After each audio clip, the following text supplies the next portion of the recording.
안녕하세요. 준상업TV입니다. 이번에는 포퓰리즘으로 인해 경제가 망했다고 흔히 알려진 베네수엘라에 대해 알아보겠습니다.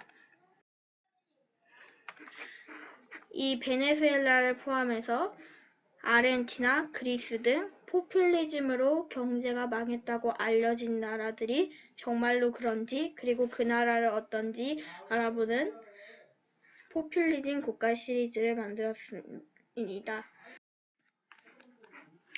최근 2019년 베네수엘라 정치 위기와 베네수엘라 경제 위기로 이슈가 되었습니다.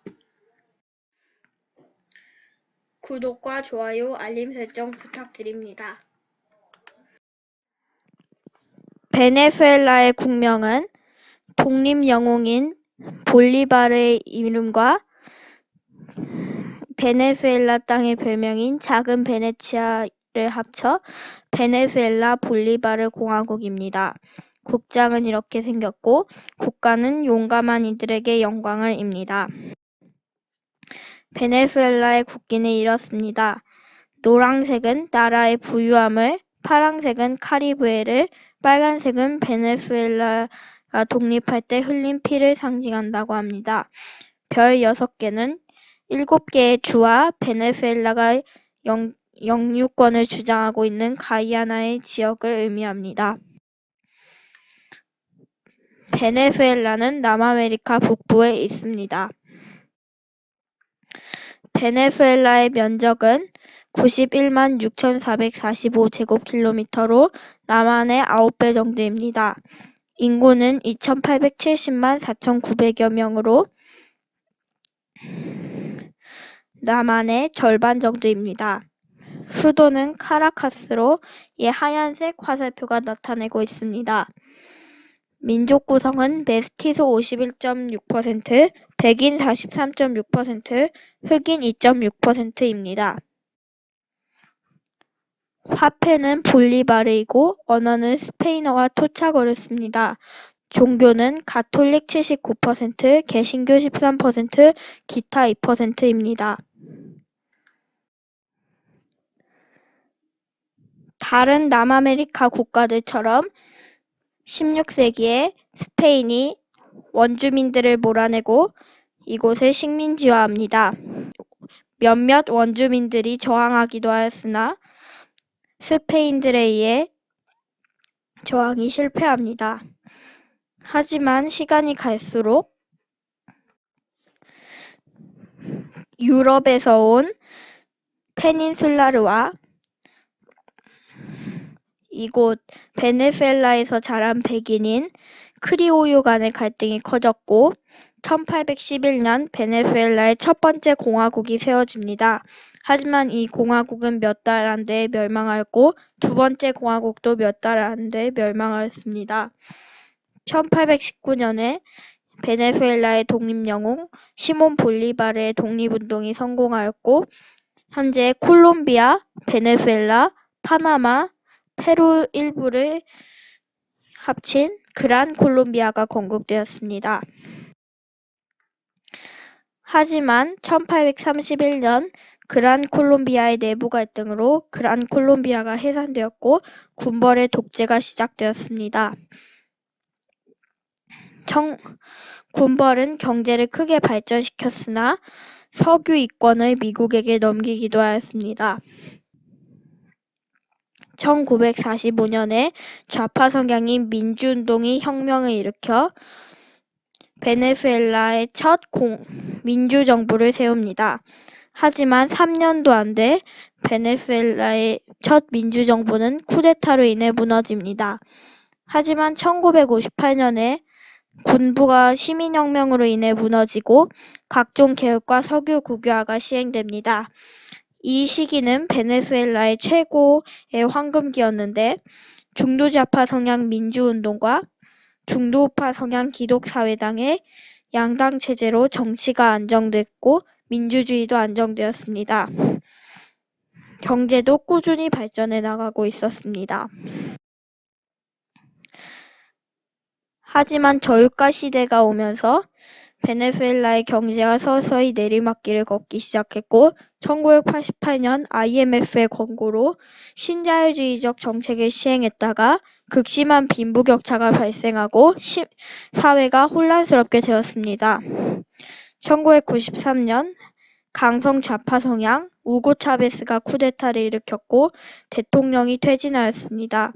그리고 98년에는 압도적인 지지로 우고 차베스가 당선됩니다. 우고 차베스는 헌법을 개정해 석유 등 주요 산업을 국유화하였고 정부는 많은 돈을 버려들었습니다. 하지만 우고 차베스도 처음에는 복지를 많이 하는 게 아니었습니다. 하지만 2002년에 대대적인 반차베스 시위가 발생하였고 이때부터 우고 차베스는 시장 개입과 국유화로 빈민에게 많은 복지를 주었습니다. 하지만 이 복지 정책은 효과적이었다고 볼 수는 없는데 그 이유는 당시 석유가 나지 않았던 중남미 좌파 정부에 비해 빈곤율이나 문맹이 크게 개선이 되지 않았기 때문입니다. 2013년에는 우고 차베스가 죽고 그의 후계자 버스기사 출신 니콜라스 마두로가 당선됩니다. 하지만 2014년에 유가가 폭락하면서 지속 가능하지 않은 복지와 정권 유지에만 돈을 쓴 베네수엘라는 경제가 파탄나게 됩니다. 이렇게 경제가 안 좋아지고 마두로의 부정선거 논란도 있게 되자 2018년 국회에서 마두로 당선을 거부하였습니다. 하지만 마두로는 독재적인 재헌의회에서 승인을 얻어냈죠. 2019년에는 국회에서 마두로에게 불신임을 제출하였고 후안 과이도 국회의장을 임시 대통령으로 선출하였습니다. 결국 이 지도에서 파란색인 서방색에는 과이도를 지지하였고 이 지도에서 빨간색인 반서방색에는 마두로를 지지하였습니다. 그리고 후안 과이도 의장은 쿠데타를 일으켰고 일부 군부도 참가하였습니다.